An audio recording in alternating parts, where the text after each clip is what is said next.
Je propose d'investir 20 milliards d'euros chaque année dans la rénovation thermique des bâtiments en France. Les données du problème sont malheureusement assez simples. 60% de l'énergie qui est utilisée en France pour le logement provient de combustibles fossiles, sans parler des fluorocarbures. Et les logements constituent en France aujourd'hui 26% des sources d'émissions de CO2 dans notre pays. Et c'est le deuxième poste d'émissions de gaz à effet de serre après la mobilité. Si nous voulons engager la reconstruction écologique de notre pays, la rénovation thermique des bâtiments est donc une priorité. L'État français s'est donné des objectifs extrêmement ambitieux. Rénover d'ici 2025, c'est-à-dire après-demain, les 4,8 millions de passoires thermiques, de logements extrêmement énergivores que nous avons en France et qui sont majoritairement occupés par des classes moyennes et des catégories populaires.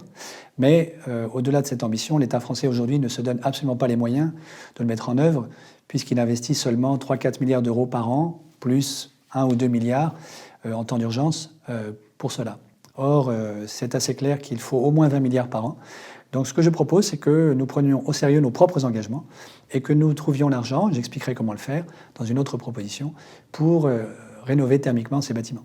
Ce sera un moyen de revitaliser un certain nombre de nos agglomérations, de leur redonner de l'intérêt, y compris commercial, et puis de permettre aux catégories populaires de se loger de manière beaucoup plus décente.